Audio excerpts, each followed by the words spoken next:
Okay, hi everyone. In this lecture, we'll be learning an auction design problem and its relation to the profit inequality problem. Uh, Recall that in the last two lectures, we studied a delegated choice problem and its connection to profit inequality problem. In this lecture today, we'll be learning an auction design problem and a simple form of pricing scheme called as a Poisson pricing and how it relates to the profit inequality problem. Okay. In the previous lecture, we studied a specific class of principal agent problem called delegated choice problem. In this lecture, we'll be learning auction theory, which received even two Nobel Prize in economics. So auctions is perhaps the one of the most one of the oldest market structure where the people tries to exchange their items. It dates back to ancient Greece. So actually, this auction can be viewed as a game designed by a seller. So the seller defines the rule of the auction, defines the rule of the game here, and then the buyer, as a game player, strategically reacts to the auction format to maximize their own objective function. Okay. The typical form of the auction here is that the seller determines who will be winning the item and how much to pay to the seller, and then buyers submit their bids, and then based on the mechanism imposed by the seller, the winner and the payment is determined. There are a lot of auction formats used in the real world. For example, in the first price auction, it sells a single item.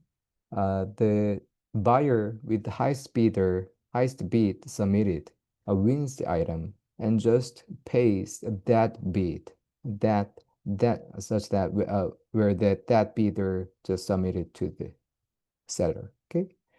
There is also another format of dynamic auctions where in the English auction, which is also called as ascending price auctions, the buyer raises their hand to uh, submit the new bid based on some previous histories of the other bids, where they can only submit bids which is larger than the previously submitted bids. And there's a reverse version of that, which is called as a Dutch auction. Okay. So we'll be first defining a problem called the single parameter auction design problem in a mathematical manner. So there's a single item and a single seller, and there are n potential buyers. We will also call them as bidders. Each buyer I has valuation Vi for the item, valuation drawn from a distribution Di. The seller does not know the realization of the valuation Vi, but knows the distribution Di. So this is what is called as a game of incomplete information for the seller. Okay. The seller defines what is called as a mechanism, which is a pair of allocation function X and payment function P. And it maps a given reported bid of the buyers, V1 hat to the Vn hat. So in the allocation function maps these profiles of the reported bids to the allocation probability for each buyer. So this maps to zero to the n-dimensional probability vector over the space 0 to 1, over the interval 0 to 1, such that the probability sums up to 1 or n most 1. Okay. Note that it allows the probability to be like 0.5 or 0.3 because we can also randomize who gets the item eventually in the auction format. Okay. And the payment function maps these reported bids to the payment to each buyer, where each coordinate corresponds to the payment that the buyer I needs to pay to the seller. Okay. So the reason that this is called as a single parameter or sometimes single dimensional is that we only require a single parameter vi to represent the buyer's type. Okay. So the buyer's payoff is called is defined as a quasi-linear payoff in the literature, which is defined by the U of I given the reported bids is VI, which is a true valuation of the buyer of getting the item, times the allocation probability given the reported bids to that buyer, minus the payment that this buyer needs to pay. Okay. Um, so one standard assumption in the literature is that all the distributions on the item for the buyers are independent. This is quite like reasonable in practice because like my valuation for this item usually does not depend on the others, how the other people value that item.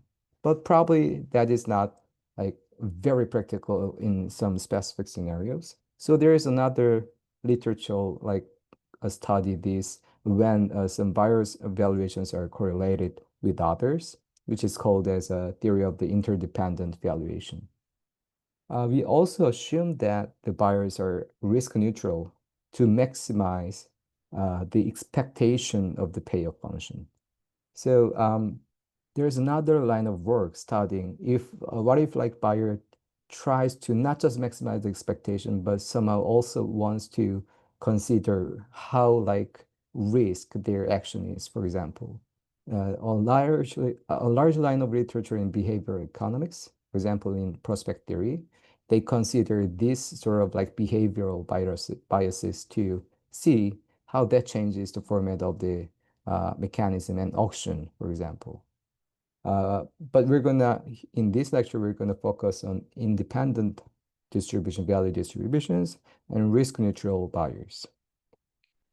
So given these buyers like objective function, the seller's objective function, we will consider two notions. The first is revenue, which is perhaps a very straightforward objective to maximize the expected payment from the auction.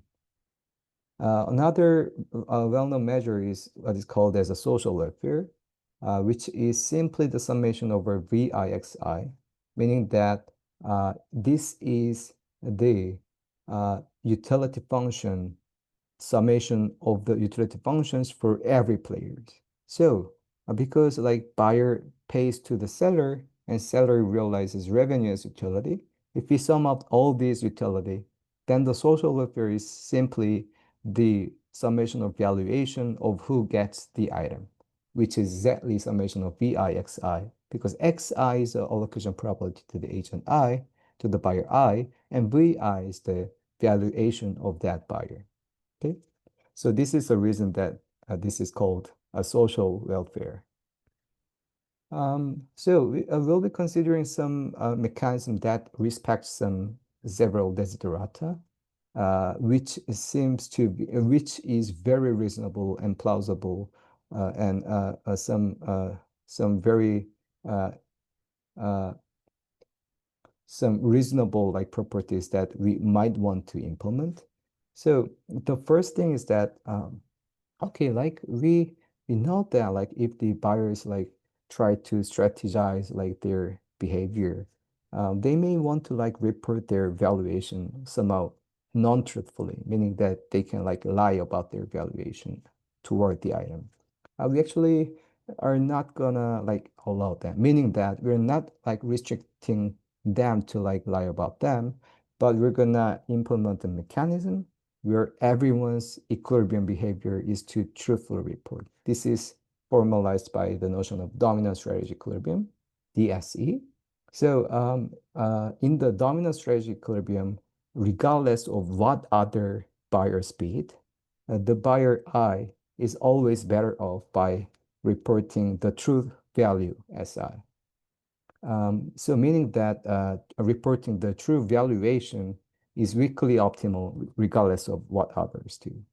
Notice that like if an equilibrium is dominant strategy equilibrium, this is obviously Nash equilibrium because dominant strategy equilibrium should be satisfied with out regards to like what others report actions are. Okay.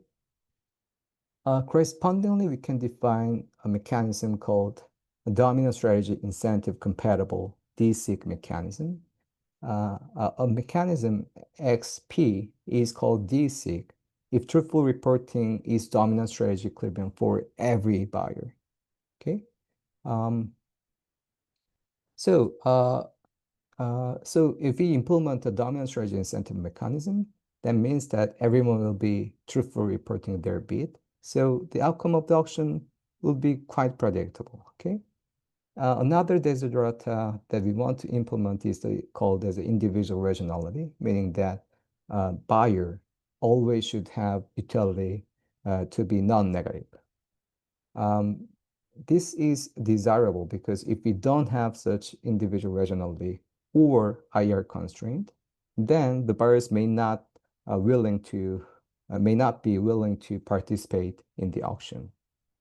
Um, so like overall, what we're going to do is that we want to construct a DSIC and IR mechanism, while that also tries to maximize our objective function here.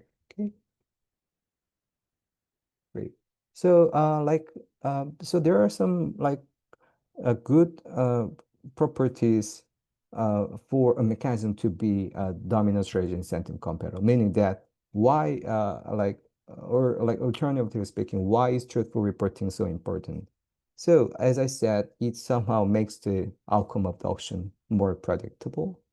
And also the players do not need to like think about very complicated strategy to like maximize their objective function. They can just simply behave truthfully in the dominant strategy incentive compatible mechanism.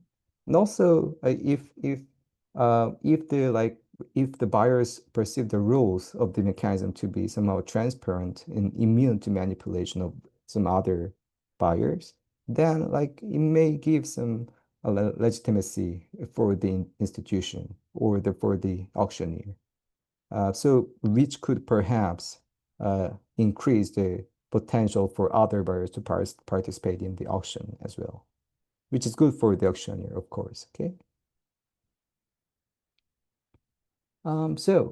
Actually, we have defined a mechanism as just a function that maps the reported bids to some allocation probability and payment. But in fact, there are some like other complicated type of auctions that cannot be represented by such mathematical formulation. For example, in the English auction, the buyer sequentially raise their hands and reports a bid which should exceed some all the other previous bids. Okay, so like there are multiple actions for potentially multiple actions for each buyer in this type of auction.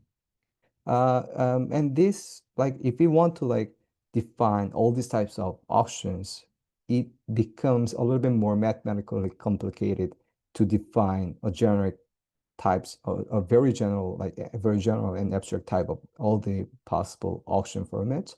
But there is a what is called as a revelation principle proved by Myerson at 1981, such that it is sufficient to consider the mechanism that we have defined as just the allocation function and payment function given the reported bids.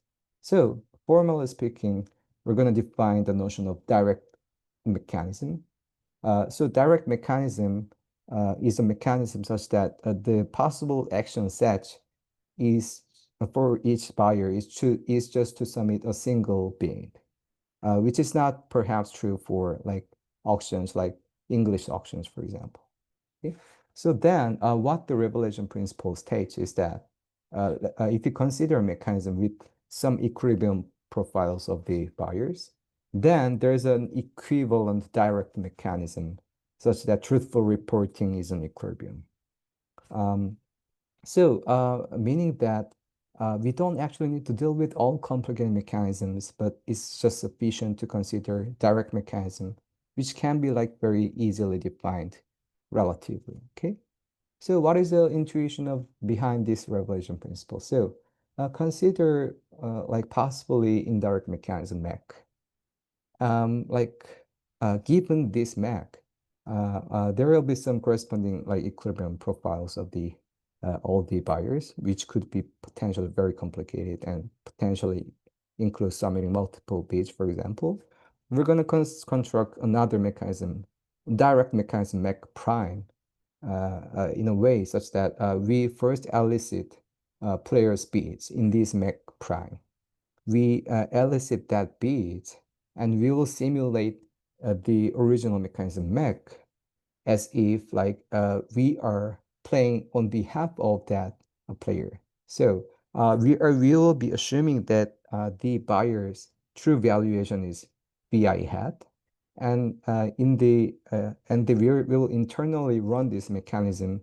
I mean the corresponding equilibrium profile for this mechanism for on behalf of each agent. And then we're going to eventually return the outcome produced by our original mechanism, uh, given that equilibrium profiles. Then, if you think about the overall process here, then you can realize that there is actually no incentive there's no reason for the buyer to falsely report their bid in the first process. I mean, they don't need to, they actually just need to report the VI hat to be just true valuation VI. So what is the reason behind that? For example, uh, like suppose you can hire a very smart attorney at free who can just uh, do the best thing for you. And then what is the best like strategy for you is that you can just rely on the attorney to maximize your payoff. You can just like truthfully report your value to that attorney. So in our case, our internal mechanism MEC here plays as a smart attorney for each buyer here. And our overall MEC prime is just like eliciting the triple bids of all the buyers. And then the outcome of these like mechanism will be the same to the original one. Okay. So so we will first focus on maximizing social welfare. So recall that we have two notion of objective functions. The first one is the revenue, second one is the social welfare. We will first focus on the social welfare, which is the summation of the utilities for all the participants, including buyers and the seller. Okay. Um, we'll first introduce what is called as a second price auction. This is a little bit different from the first price auction. In the second price auction, the item will be given to the buyer who submitted the highest bid, but the payment charged to that buyer will be the second highest bidder's bid. So for example, if there are four buyers with 10 and 15 and 20 and 25, they will get the item, but they will pay $20 to the seller. This is the second price auction. We can actually easily prove that this second price auction is DSIC, individually rational, and also maximize the social welfare. Um, in order to prove that the second price auction is DSIC, meaning that there's no incentive to lie about the truth report, we can simply go over some case studies. For example, suppose that there are three bidders with true valuation 10, 15, 12. Suppose I'm like 12. Then if I increase my bid to be 25, then there is no change in my payoff function because I will eventually pay a 15 and my valuation remains the same. If I'm 16, no. So if we just like report 16, there's still no change. But if we report 14, then we cannot get the item, meaning that our payoff function decreases. So there is no incentive to lie. The similar argument holds for other players as well. And in general, one can prove that this auction is DSIC. Okay. Um, uh, okay, so like we have shown that this second price auction is DSIC mechanism. I will omit the part for the individual rational. And the part that this external maximizes social welfare is easily coming from the fact that social welfare is simply the summation of the valuation who gets the item. Okay. In order to maximize the social welfare, obviously we just need to like give the item to the one with the maximum value, which is achieved by our allocation function here because you always give the item to the highest bidder. And if you know that the mechanism second price auction is DC, then the bid will be truthful value. So this exactly maximizes the social welfare. Okay. Um, I will skip the part for the individual rational as a homework, which is not that difficult. An interesting thing about this second price auction is that actually the outcome of this second price auction is equivalent to English auction. I mean, ascending price auction. Um, okay, we have proven specifically for this mechanism that this is DSIC, but how could it actually like implement and design a DSIC mechanism in general? Um, so so there is a very beautiful tool to design a general desync mechanism. In order to introduce that technique, I will first introduce some notations. The first one is implementability. So we're gonna say that an allocation function is implementable if there is a corresponding payment function p such that the resulting mechanism x comma p is a desync mechanism. Okay. And we're gonna say that our allocation rule is monotone if we fix all the other speeds. And if we increase my b, then my allocation probability should be also non-decreasing. I mean, monotone weakly increasing on my b. If this is satisfied for every bidders, then we'll say that the allocation function is monotone. Then a seminal theorem by Myerson uh, shows that in the single parameter auction design problem, an allocation function x is implementable if and only if the allocation function is monotone. So meaning that if there is a corresponding payment function that makes the mechanism DSIC, if and only if the allocation function is monotone. So this means that we can just focus on monotone allocation function. And one further good thing about this theorem is that if the allocation function is monotone, then there exists a unique payment function such that the corresponding mechanism is DSIC, assuming some normalization, meaning that we're going to pay zero whenever the bar speed is zero. Okay.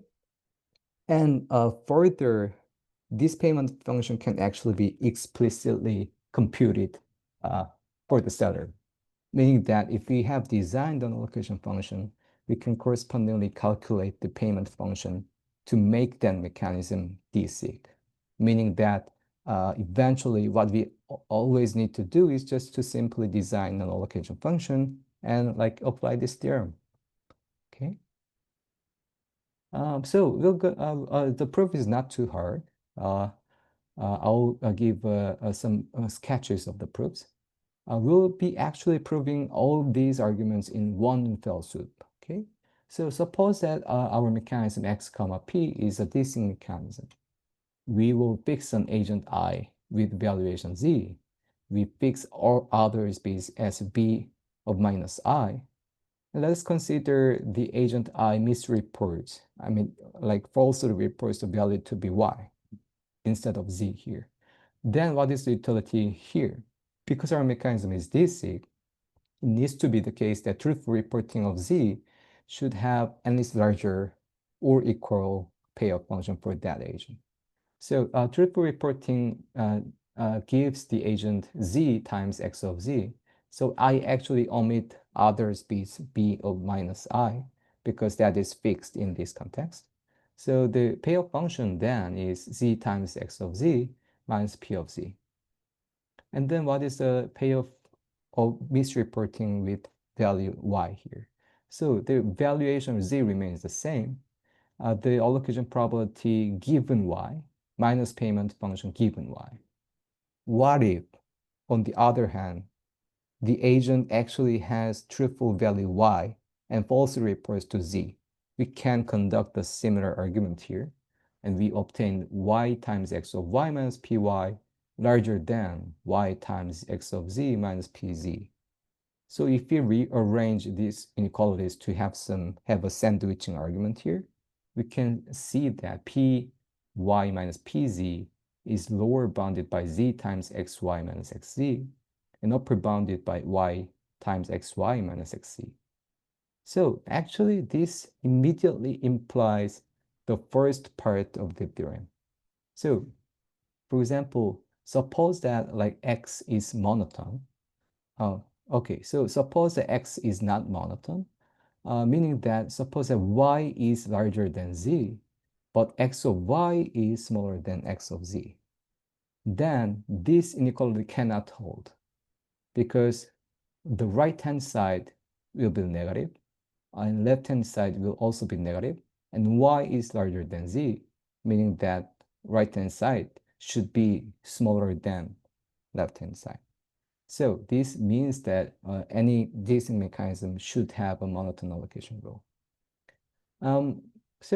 What this like inequality further implies? Actually, if we think about increasing the payment function from 0 to some specific bit, then actually we can exactly um, if the allocation function x is piecewise constant, then from this sandwiching argument, what we can actually prove is that payment function at specific bit y is actually summation over zz, where there is a jump in the piecewise constant piecewise constant allocation function xz. Okay, so this can be actually extended to a differentiable allocation function, a continuous version of that. So if we just divide all the parts by y minus z and taking a limit, then we can realize that the derivative p prime y will be p prime z will be z times x prime z. So we exactly have this equation here. So we can just like take integral here, and because we know that the payment at the 0 bit will be simply 0. The payment at bi will be integral from 0 to bi times z times the derivative of the allocation function here.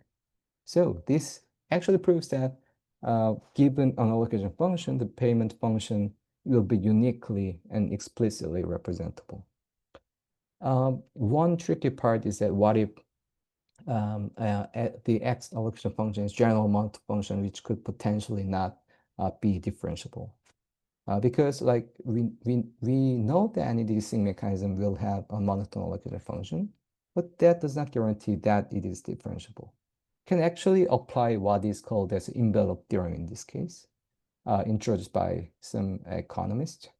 So this theorem in general says that let us define a function u of v as a maximal, pointwise maximal over v hat for a large u v comma v hat. And this large u function should be continuously differentiable for both variables.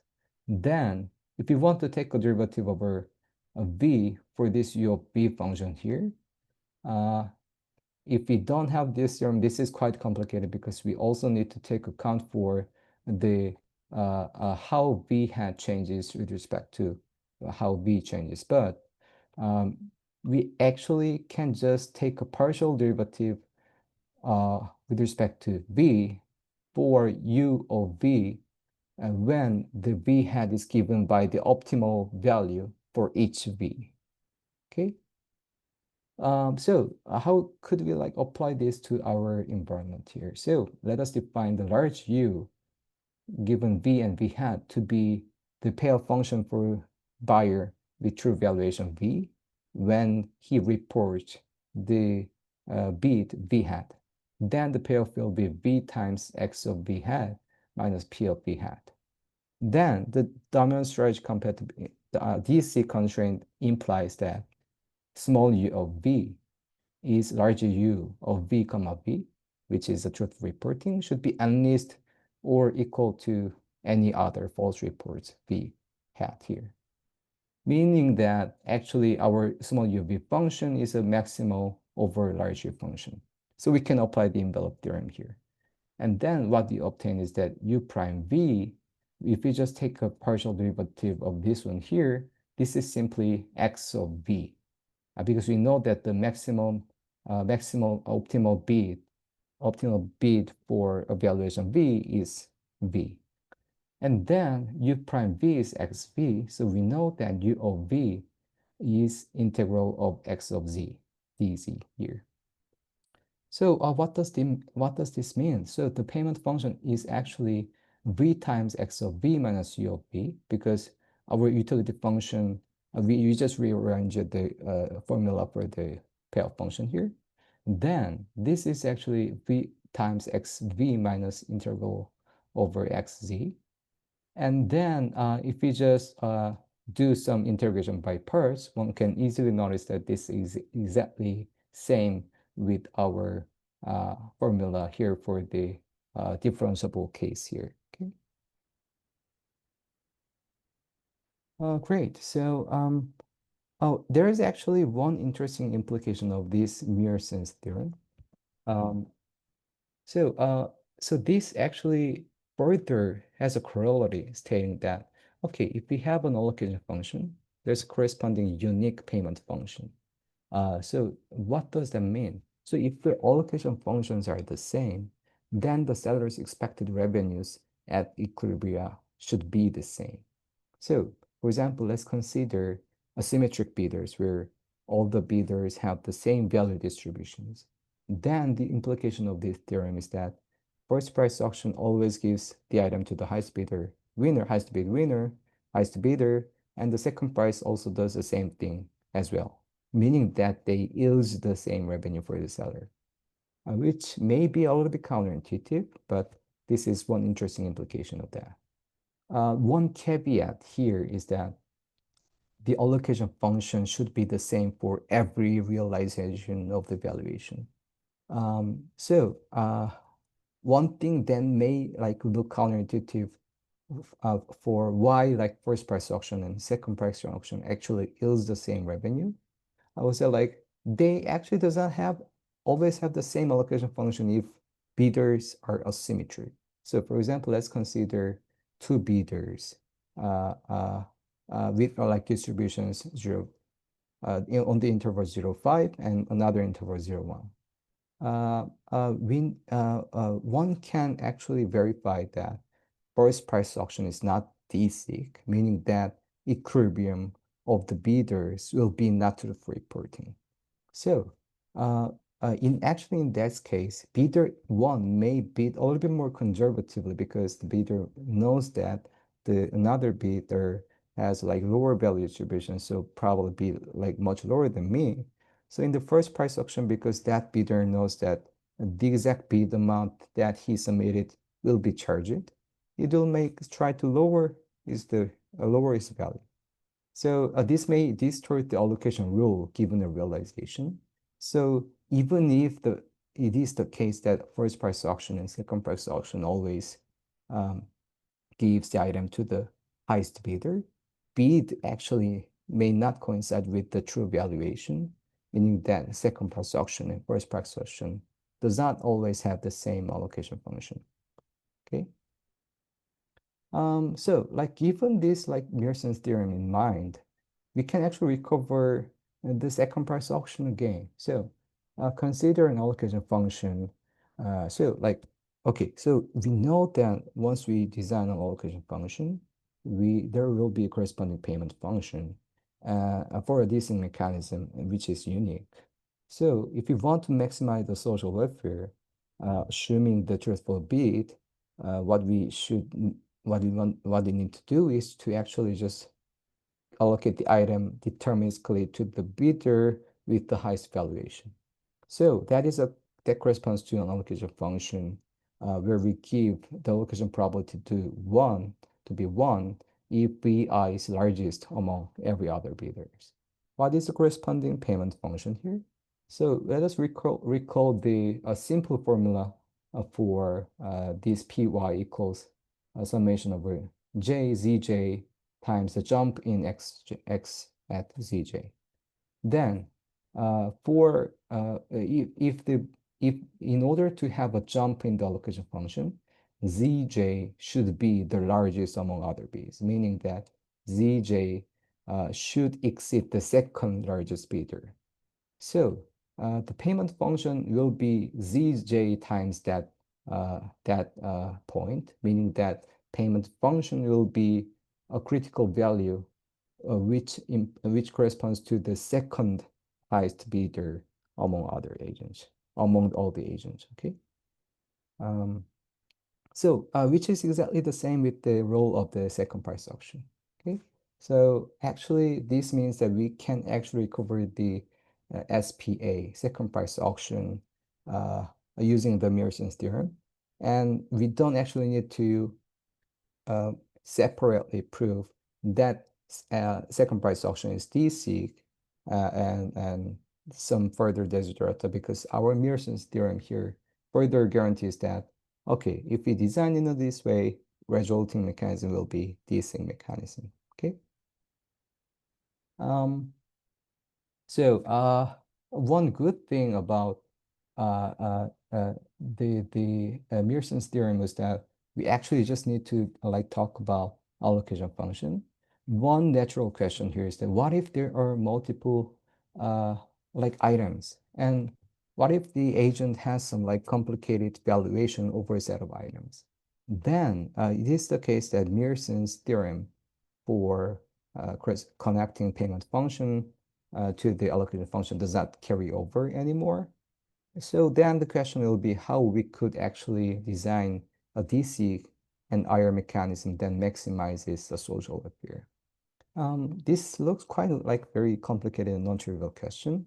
There is a very simple solution, but simple but very elegant solution. So there's a mechanism called as a Vickrey-Clark-Groves mechanism, or VCG mechanism, which is exactly incentive compatible and individual rational mechanism, and also maximizes the social welfare.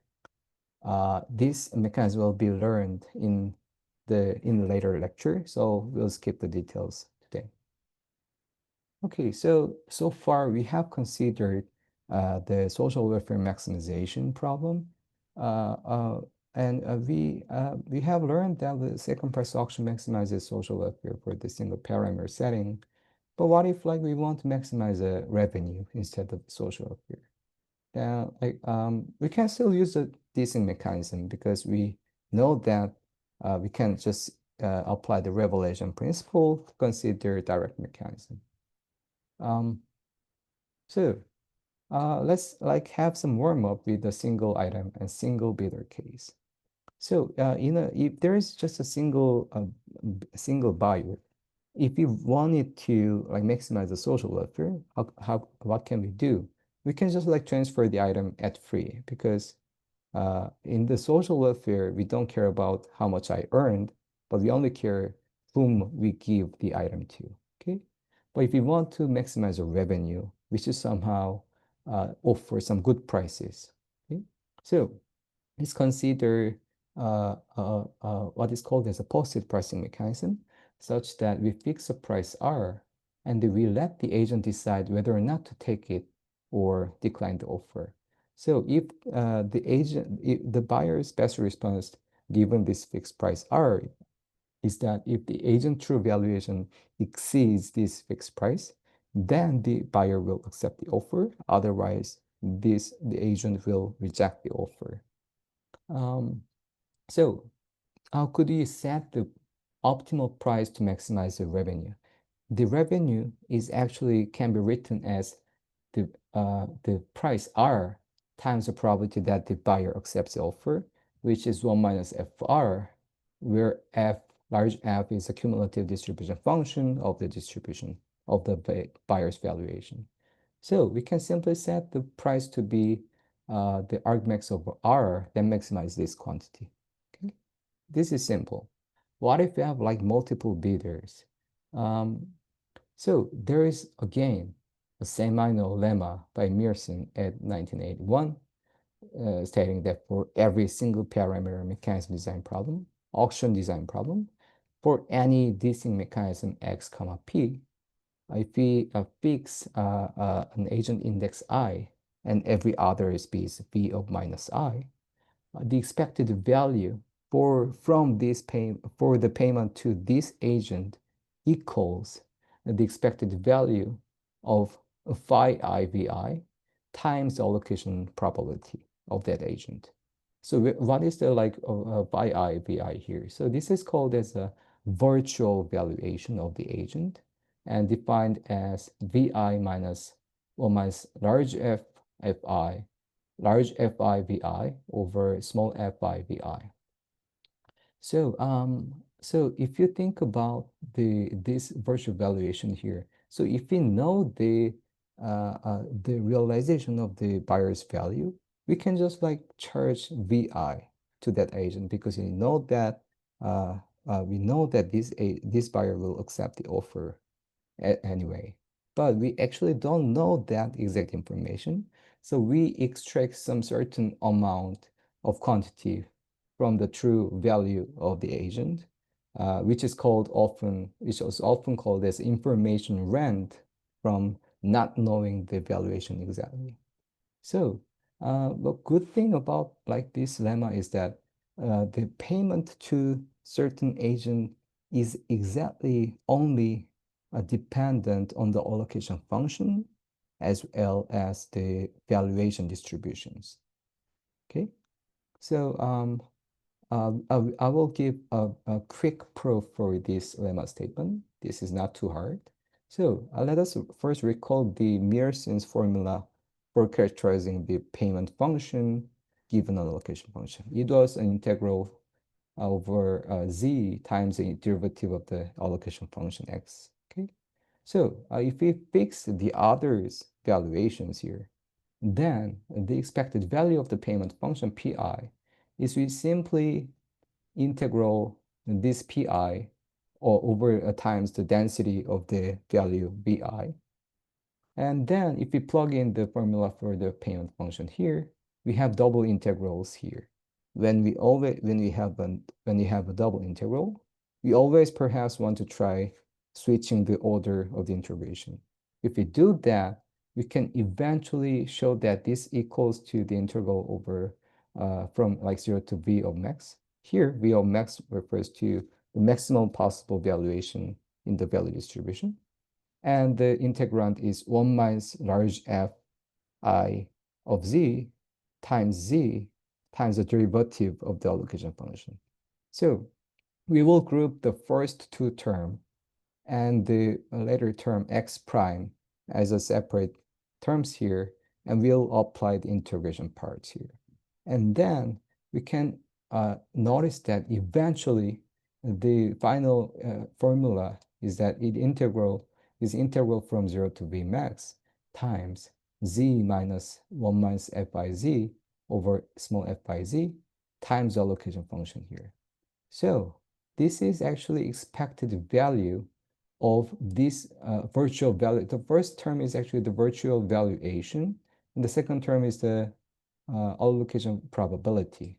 And we take expectation over the randomness of the bid of myself. Okay, so this actually finalizes proof because we can simply um, because this like eventually proves this argument here. Okay, uh, great. So like then the implication of this theorem statement is that, okay, it suffices to actually just maximize, if you want to like maximize the revenue here, which is the left-hand side, summation over the left-hand side for every agent, you can simply maximize the summation over every agent, the right-hand side. So the good thing is that, as I said, this only depends on the allocation function and the virtual valuation of the distribution. So in order to move on, let us first consider some simple cases. So what if we consider a class of regular distributions where the virtual valuation, uh, which is the vi minus 1 minus large fi vi over small fi vi, is increasing over vi, monotone weakly increasing in vi. Then what will be the optimal mechanism that maximizes our revenue? Then if you consider a mechanism that selects a bit, based on the knowledge on the distribution of the valuation, we can calculate the virtual valuation given that bid, and then we allocate to the bidder who has the highest virtual valuation. That if and only if that is non-negative. Okay. Then one can easily prove that this actually maximizes the revenue based on a combination of the fact that the payment is exactly equivalent to expected value of virtual valuation times allocation, and some like elementary arguments here. Okay, so how does this sort of like auction actually look like for simpler instances? Because in here we're gonna allocate to the bidder with the highest virtualization, but the highest virtual valuation could be different even for like the same valuation. Okay. Okay, let us consider asymmetric agents where they have the same value distributions. Then allocating to the highest virtual valuation is simply equivalent to just allocating the item to the highest bidder, highest bidder, highest bid, highest bidder of the bidders. Okay. Uh, but there is a constraint that we should not give the item whenever the virtual valuation of that bid is negative. So we're gonna only allocate the item to the highest bidder, given a reserve price that corresponding virtual valuation should be non-negative. Okay. And then if we have this specific allocation rule here, we can actually recover the corresponding payment function by uh, uh, the Mearson's theorem again. So what will be the corresponding payment rule? The corresponding payment rule will be a second price auction with reserve price. So this is a variant of the second price auction. So it runs a second price auction that imposes a universal reserve price R. If every bid is lower than R here, the item is not sold. If at least one bidder is above R, then that like the highest bidder wins the item, and that bidder pays the maximum of that reserve price and the second highest bid. So this is a strengthened version of the second price auction. Okay. Um, I will leave as an exercise to show that actually this payment rule implements our this allocation function here. Okay, so what if okay, so like this theorem holds only if the distributions are all regular. But what if it is not the case? This is still fine, uh, fine, uh, and this is proven to be fine by Mearson's using a technique called a Mearson's ironing rule. So the intuition is that if the distributions are regular, um, in order to like distinguish the agent's true valuation, we can just like look at the virtual valuation, because virtual valuation is monotone in true valuation. So by looking at the virtual valuation, we can actually distinguish the types of the agent. But if we cannot, like if the virtual valuation is not always increasing, there will be a case that the virtual valuation remains the same for different valuations potentially. So in that case, we should somehow pull those indistinguishable intervals to have the same allocation probability. So this is the overall idea. Formally speaking, we will slightly adjust the allocation rule of a given allocation rule such that if there is an interval a comma b such that corresponding virtual valuation is non-increasing, potentially decreasing here, then we're gonna pull this allocation probability here such that it remains the same on the other intervals, but in that specific non-increasing interval, we take the average value of the allocation function on that specific interval. Okay, then it has been proven that this is still feasible allocation rule, and the corresponding revenue that implements this allocation rule is no less than that of the original allocation rule. But one tricky thing here is that, sorry, okay, great. Okay, so,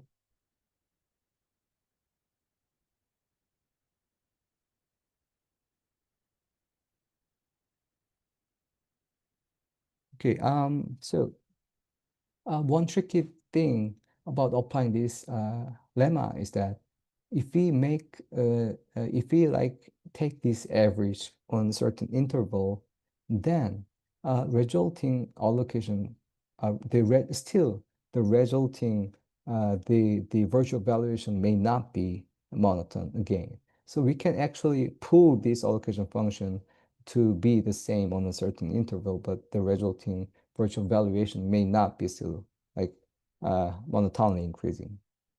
So we should somehow find some good intervals such that our eventual iron version of our virtual valuation remains a monotone increasing and like still respects the condition of this lemma here. How could you do that? This requires a little bit of like change of our perspective here. So instead of like looking at the allocation function here directly, so let us think about the actual virtual value changed after we apply this earning technique.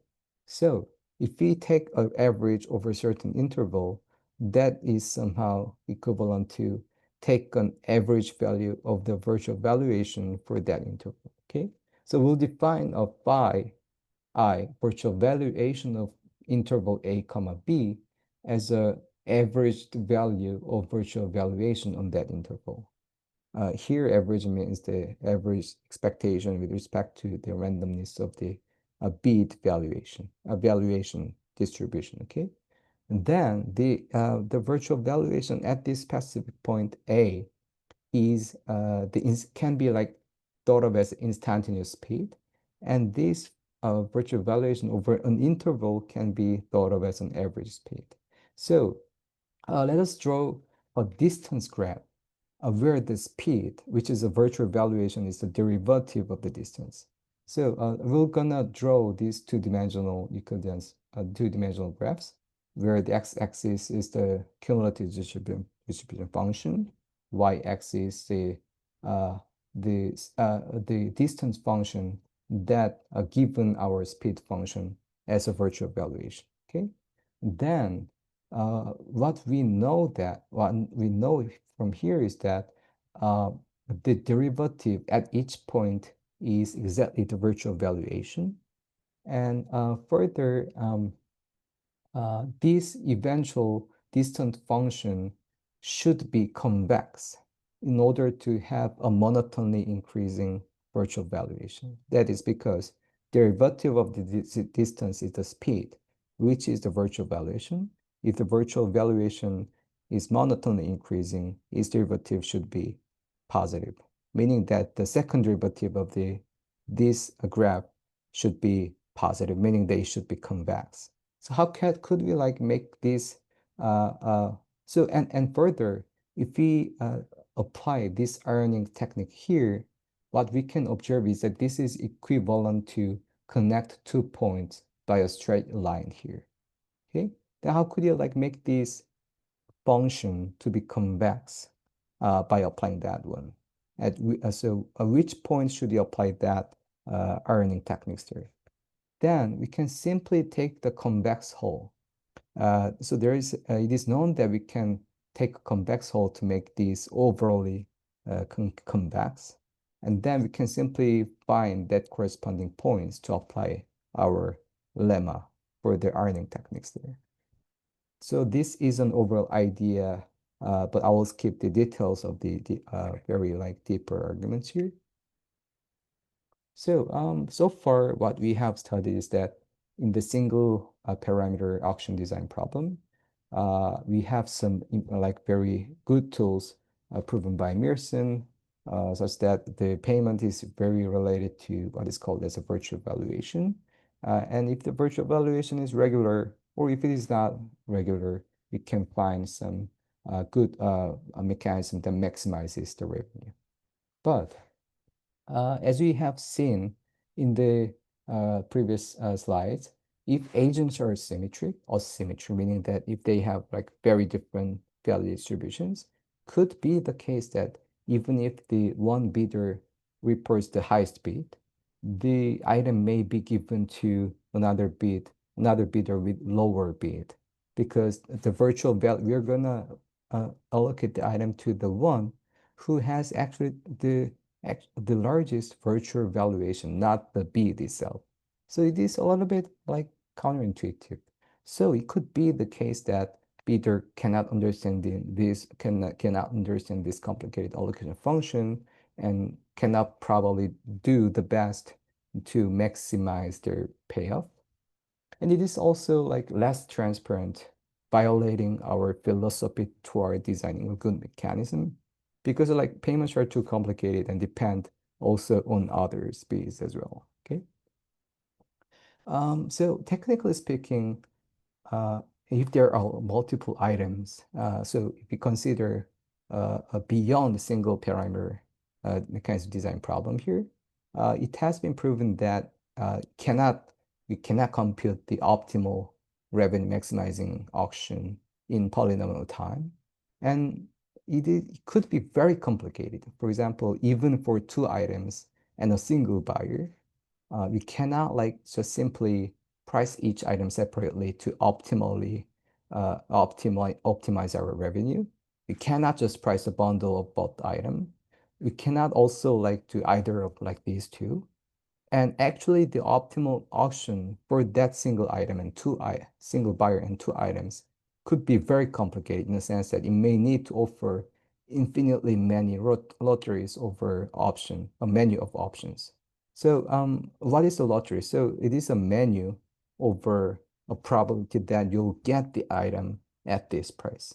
And this menu could be infinitely large, meaning that in practice, the buyer cannot understand like all these like menu of lotteries, and also cannot like behave or like best respond given that mechanism is too impractical. So what like computer scientists recently do a lot is what if there's any like simpler form of auctions that could be uh, widely adopted in many scenarios, and also somehow approximately efficient, then may not be truly optimal, but somehow is a good approximation to the optimal mechanism we devised earlier here. Okay. So let's consider a simple form of positive pricing mechanism that we have already studied. So there will be so like suppose that we're gonna the bars are like arrive sequentially, or we can just like offer our mechanism to the buyers in somehow desirable manner. So we're gonna for each agent we will offer a price tau here. So if the valuation is larger than the price tau here, then the buyer will simply accept the item. Otherwise, we move on to the next agent here. So this is called as a positive pricing mechanism. There are a lot of like advantage of this simple form of pricing schemes because it is very transparent, because we defer the decision just to the agent. It's very simple because the agent just needs to decide whether or not to accept the item. And thus it's very easy to understand for the agents. Okay. As we have like briefly seen in the previous lectures, there is a corollary from the profit inequality problem, such that if we set the price threshold, if we set the offering price to be some half 1.5 times expected value of the maximal valuation of the buyers, then that can give us a half of the optimal welfare of the optimal welfare maximizing auction here. Um, so, so this is actually can be very easily proved from its connection to the profit inequality. So in the positive pricing mechanism, each buyer with a valuation VI arrives, and then only accepts the offer if the valuation exceeds the threshold. On the other hand, in the profit inequality problem, each random variable with the value WI arrives, and it is only accepted by a threshold-based algorithm if its value exceeds the threshold. Okay. Okay, so this was actually about the approximating welfare. But what if we want to approximate the revenue as well? So actually, there is also corresponding positive pricing mechanism for revenue maximization. What we just need to do is just to simply replace the valuation to be the virtual valuation. So we're gonna choose a threshold such that the probability that the maximal virtual valuation exceeds the threshold is exactly one half. Like this is a medium version threshold, but one can simply use that uh, uh, this version of threshold such that we set the price to be 0.5 times expected value of the virtual valuation. And then we're gonna give the item to a bidder. Uh, oh yeah, and then the buyer will be decide whether or not to accept the item. Okay. Um, okay, then the theorem says that okay, so this like allocation rule such that we're gonna give the item to a bidder whose virtual valuation is at least this whose virtual valuation of the reported B is actually this like specific T here with some like arbitrary tie-breaking rule, then this satisfies that the expected revenue, I mean the expected value of the virtual valuation of this specific allocation rule is at least one half of the expected value of the maximal over the optimal virtual valuation, meaning that this, which because of the like theorem proven by the Myerson, which is exactly the expected payment for the agent. So we have half approximation to the optimal revenue if this allocation rule is implementable. Yeah. So actually the question here is then, so then is that like, okay, there's a one confusion such that there was this sentence PPM for revenue maximization. We're gonna not like deal with PPM here. So the question is that how we could actually implement this allocation rule here. So we will consider a second price auction with bidder specific reserve price. So we'll set a reserve price Ri, which will be the inverse of the virtual valuation of tau for each bidder.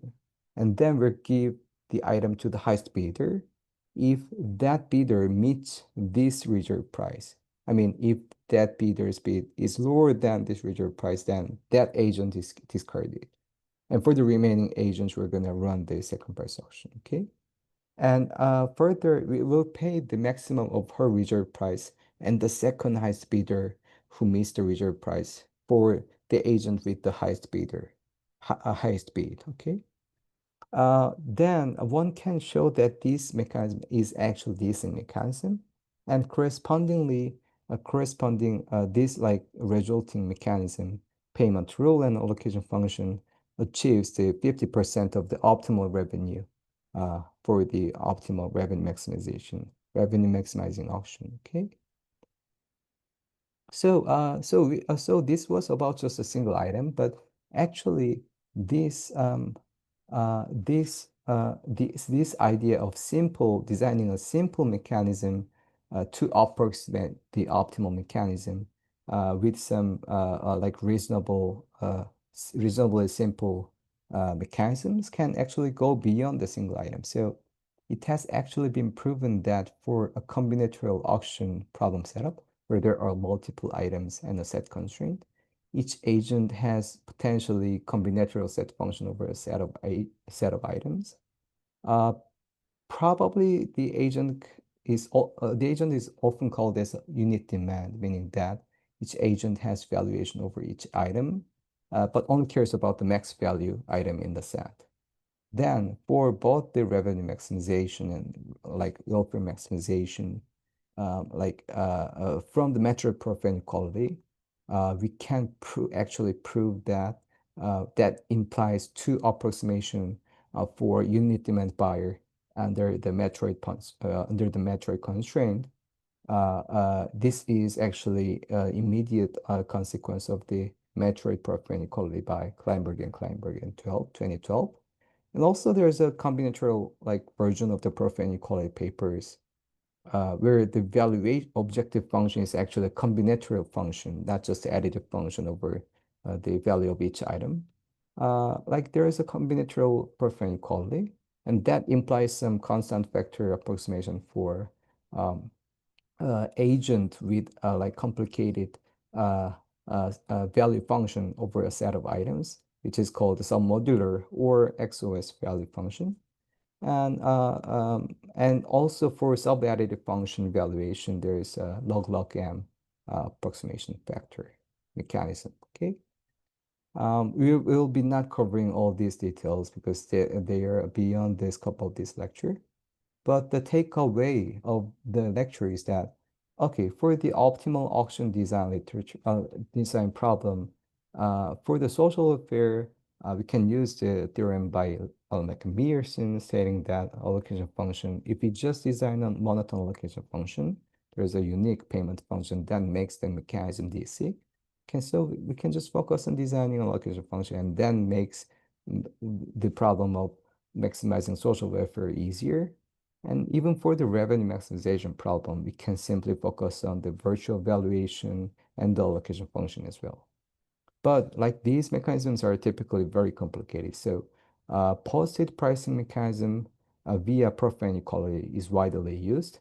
So like what we actually gain from this simple mechanism is that we these mechanisms are very simple and work for like both the welfare and revenue, and even for some combinatorial and like complicated settings. But we lose some approximation factors, but that could be um, affordable for the seller because the seller wants to somehow implement the mechanism that is very simple and understandable for the buyer. Okay. Thanks for listening to the lecture.